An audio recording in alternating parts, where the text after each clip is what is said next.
with respect, high and low. I don't suppose we object to that, but I suppose most of us women would like to be treated the same way in reverse. And that's my interpretation of this theme of reverse. In any event, the story of Esther, I think, is one which is quite unique. Certainly as a woman, I take very seriously the role played by Esther. You can look at the themes of, as I said before, of good triumphing over evil, the historical elements of this story, the not-so-historical elements of this story, the central theme of reversal, the humorous and the ironic, whichever. I think we all enjoy this festival, no matter what our interpretation. But I think deep down, our interpretation is one of, we want to see good triumphing over evil in the case of Israel, and we hope that at the end of the day there will be peace in the land of Israel and the Jewish people will live in that land in peace and harmony. Thank you for having me here.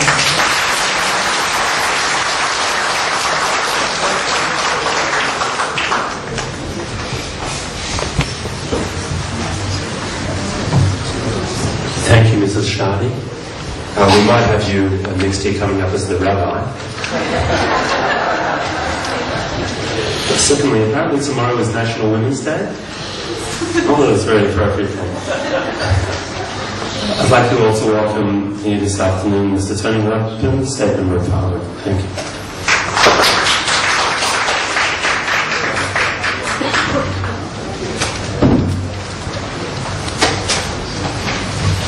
Learned rabbis, my parliamentary colleagues, Senator Kemp, Michael Danby, Alan Sharney, and Councillor John Sow, Lord Mayor of Melbourne, and all of our wonderful friends who have come along here today to celebrate Purim. It's a fantastic honour to be here in two roles today, one as the member for Purim in the State Parliament, but also I have the honour to represent the Premier of Victoria, the Honourable Steve Blacks, here today, and he does wish me to read a message of his, but also to convey his best wishes and apologies that he couldn't be here in person.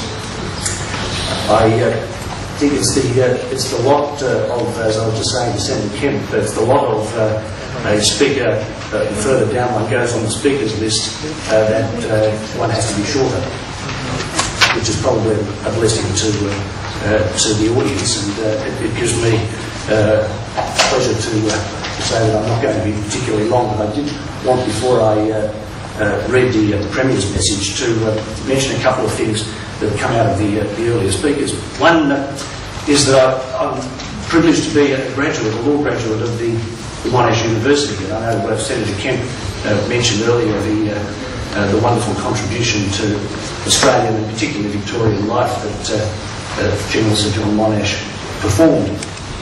Often we do concentrate on his incredible military prowess, and it's important to note that he was also such an important person in the life of Victoria after the First World War, in particular in education and engineering, and was the lifeblood of the SEC, among other things. And the state that we live in today is not only here in the way we live because of his efforts in the First World War, but because of his efforts in civil society after the war. And he tragically died as a young man, and when he still had, no doubt, enormous contributions that he was still going to make to our state.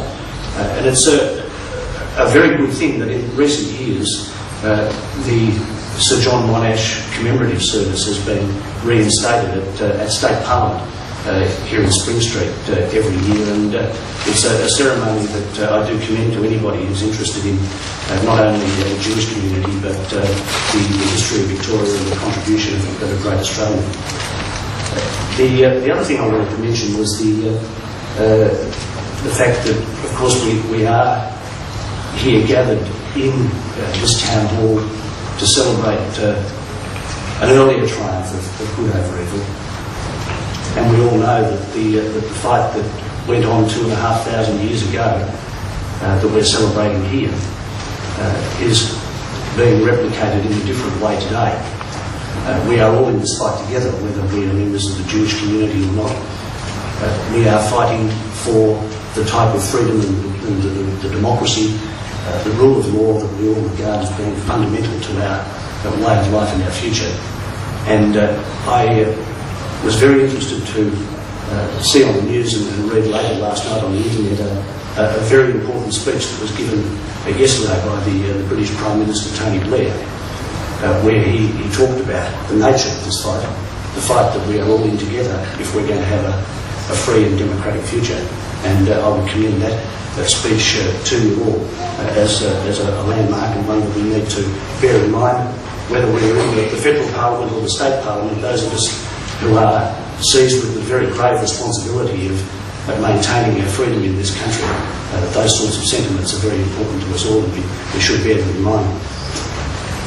Now it's my great pleasure to read a short message from the Premier, who says, "It gives me great pleasure to extend my warmest greetings to the Jewish community on the occasion of this year's Purim celebrations. The festival of Purim is an important and joyous occasion on the Jewish cultural and religious calendar. It commemorates a time when the Jewish people living in Persia were saved from extermination and signals a major victory over oppression, as recounted in Megillat Esther, the story of Purim. Jewish people originate from a broad range of birthplaces, languages, cultures and ancestries, and as such constitute a complex and sophisticated community. The traditions and beliefs of Jewish people have become well enshrined in Victorian society and have substantially contributed to the development of a cosmopolitan Victoria. The Victorian government is enormously proud of Victoria's diversity and firmly believes that the cultural, linguistic and religious diversity of this state is one of our most important social and economic strengths. Our valuing cultural diversity and growing Victoria Together statements are testimony to this belief and act as the major policy commitments to building a harmonious and cohesive environment for multiculturalism in Victoria. On behalf of the Victorian Government, I extend my warmest greetings to the Chabad of Melbourne for organising this important celebration and for contributing to the success of multiculturalism in our great state. Steve Braggs, MP, Premier of Victoria. And in addition to the Premier's greetings, I also wish you Hag Sameach and happy festival. Thank you.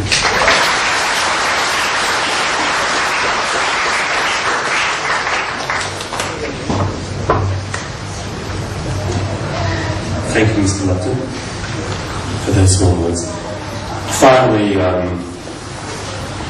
our seventh speech. Okay, so there's number 7 once again. Rabbi Neil Brower will give us some insight on the holiday of Purim from our traditions. Rabbi Neil Brower, thank you.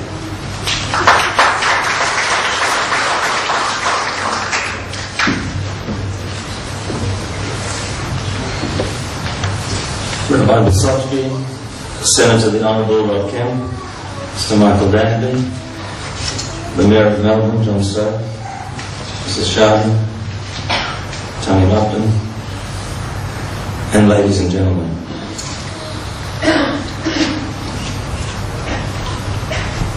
In the times when the temple stood, the high priest used to wear a special garment. It was called the Choshen, breastplate. It was worn on his chest, 12 stones. Each one had the name of a tribe. And when the people needed guidance on vital issues, national security, whether to go out to war, whether to conquer, whether to retreat, they would be guided by the high priest and the choshen that he wore. Today, we don't have a physical temple. We don't have that high priest or the breastplate. And therefore, decisions become very difficult.